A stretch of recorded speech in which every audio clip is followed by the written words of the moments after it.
بسم الله الرحمن الرحيم الحمد لله رب العالمين والصلاة والسلام على أشرف الأنبياء والمرسلين نبينا محمد وعلى آله وصحبه أجمعين أما بعد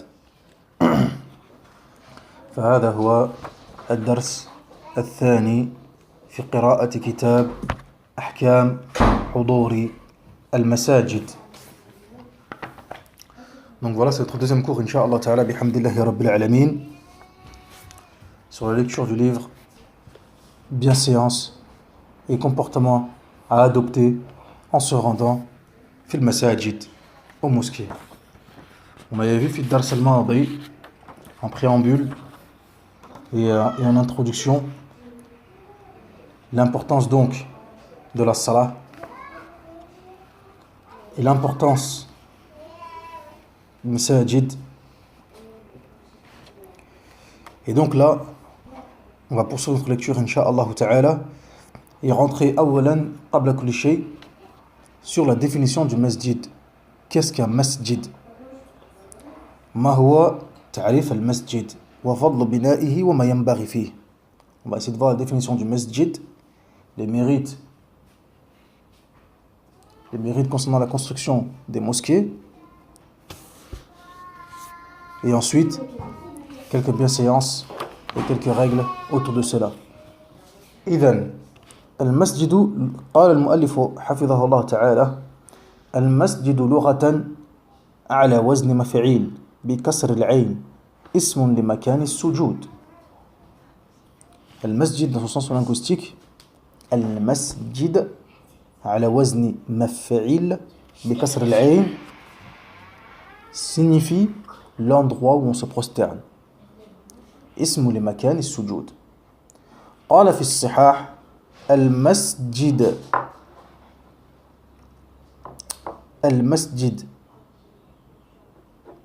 أو المسجد المسجد بالفتح جبهة الرجل حيث يسيبه ندب السجود والمسجد واحد المساجد.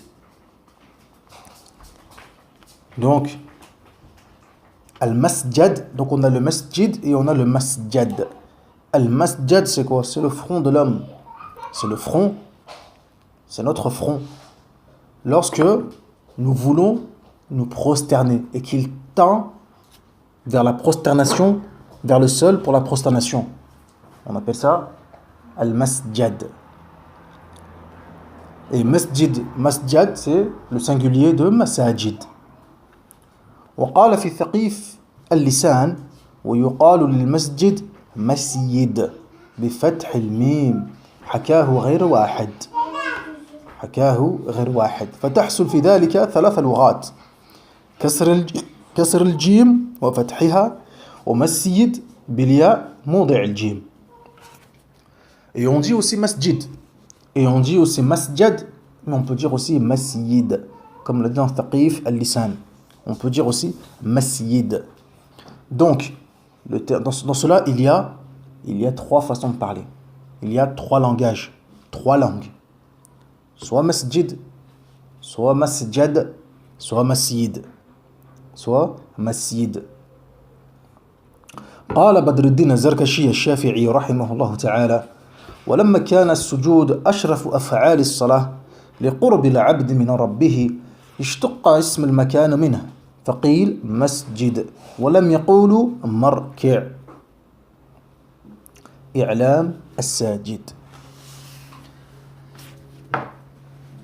الفقيه البدر الدين الزركشي رحمه الله تعالى أحد فقهاء الشافعية, un parmi les savants des Shafi'iyya, dans son livre إعلام الساجد, il dit que lorsqu'on a vu et on se rend compte de la position de la prosternation,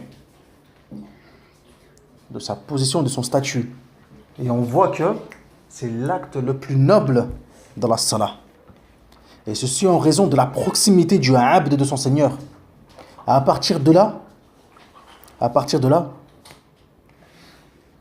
le lieu de prosternation a tiré son nom de l'acte de prosternation, de la prosternation, et on l'a appelé masjid. Et on n'a pas dit, quoi donc? Marki'. l'inclinaison, le lieu de l'inclinaison. Parce que le sujoud, c'est plus noble, ashraf, que le rukou'. فسمي مسجدا بدلا من مركعا. Donc on l'appelait masjid et non pas marki'. Ensuite, le masjid fi shara', le sens de masjid dans la législation, qui est le sens qui a été donné dans la sharia. فهو كل موضع من الأرض لقوله صلى الله عليه وسلم جعلت للأرض مسجدا.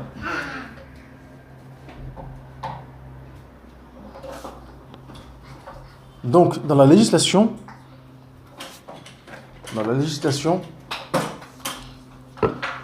tout endroit sur terre est considéré comme étant un masjid. Dans la législation, tout endroit sur terre est considéré comme étant un masjid. Et ceci par rapport à la parole du prophète Mohammed sallallahu alayhi wa sallam. Vous savez le hadith où le prophète Mohammed sallallahu alayhi wa sallam dit: il m'a été donné 5 choses à moi, il m'a été octroyé 5 choses, 5 éléments qui n'ont jamais été octroyés à aucun messager avant moi. Et parmi ces choses, c'est quoi donc? C'est que on a fait de la terre pour moi, on a fait de la terre al-ard un masjid, on l'a fait pour moi pur et un masjid. جعلت الأرض طهورا ومسجدا. Donc c'est-à-dire quoi donc? Il dit Cheikh أي موضع السجود لا يختص السجود منها بموضع دون غيره. Donc toute la terre est un lieu dans lequel on peut se prosterner, nous pouvons prier. Il n'y a pas un endroit spécifique à un autre. Toute la terre, al-ard, toute la terre, bihamdillahi rabbil alamin, elle a été rendue pour le prophète Mohammed sallallahu alayhi wa sallam et pour sa communauté pure et mosquée, masjid.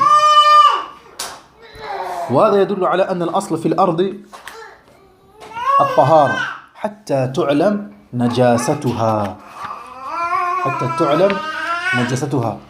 وأن كل أرض طاهرة طيبة للصلاة إلا ما دل الدليل على استثنائه كالمقبرة والحمام ومعاطن الإبل ونحو ذلك. Il poursuit Cheikh Abdullah al-Fawzan hafidhahullah ta'ala en disant que de ce hadith-là, ce hadith c'est le asl. Ce hadith c'est un asl, c'est une base. Donc quoi donc? Dans le fait de considérer que la terre, peu importe où on se trouve, et pas que cette dernière, elle est pure. Elle est pure.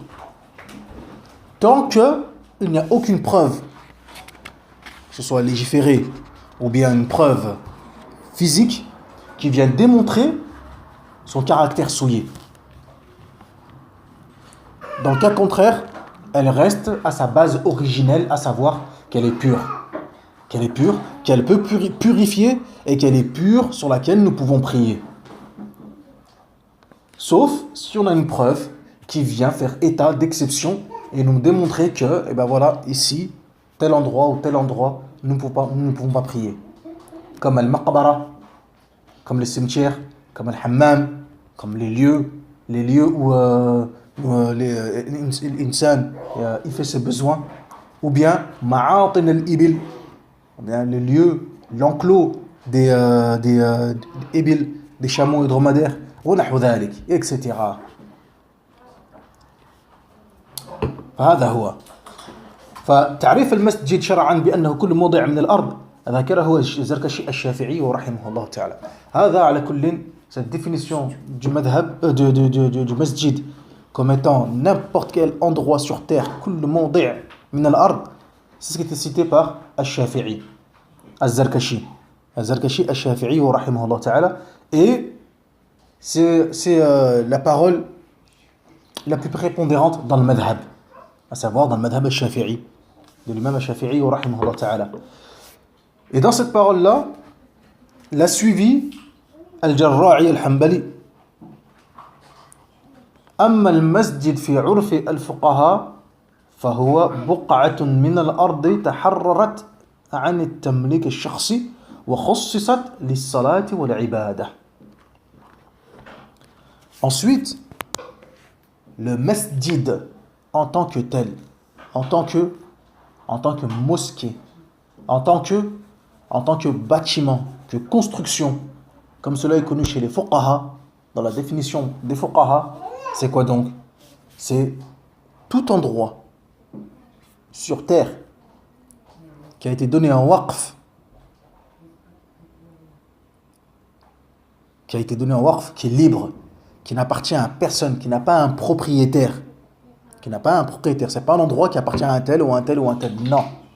C'est un endroit, un lieu qui n'appartient à personne et qui a été établi faqat lis-salah wal-ibada, pour la prière et pour l'adoration.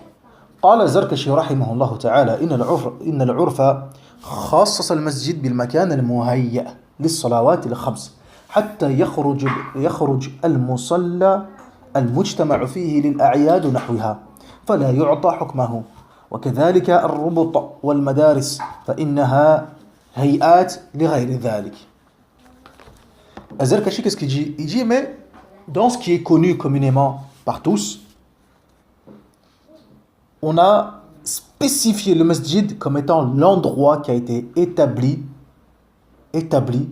uniquement pour les salawat al-khams. De telle sorte que même la musalla,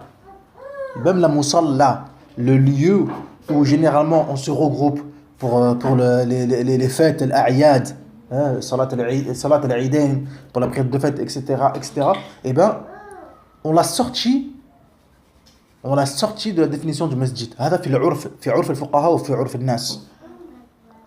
فلا يعطى حكمه. Donc ça n'a pas le même hukm.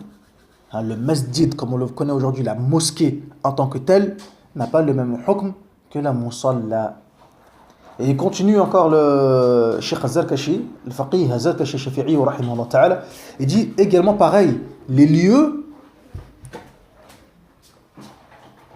al-rubut wal-madaris, les lieux de surveillance, hein, les gardes, etc., qui poste frontière ou peu importe, al-muhim, les lieux de surveillance, faut bien qu'il prie, ala kulli hal. Mais ces endroits-là, bien qu'ils prient, ne sont pas considérés comme étant des masjids. Et c'est pareil pour les madaris, les écoles, les madaris, al-madrasa. Bien que voilà, on va prier dans ces établissements-là, mais ce n'est pas des établissements qui, à la base, ont été faits uniquement les salawat al-khams ou l'ibada, etc. Mais on verra la suite bi'idhnillah azza wa jal fi al-dars al-qadim, insha'Allah ta'ala. Et en cela, on va comprendre certaines masail, certains points, car beaucoup se posent la question quelle est la différence entre le masjid, entre le musalla, etc. Et ça on le verra par la suite bi'idhnillah azza wa jal. نكتفي بهذا المقدار إن شاء الله تعالى وصل اللهم على نبينا محمد وعلى آله وصحبه أجمعين سبحانك اللهم وبحمدك أشهد أن لا إله إلا أنت أستغفرك وأتوب إليك.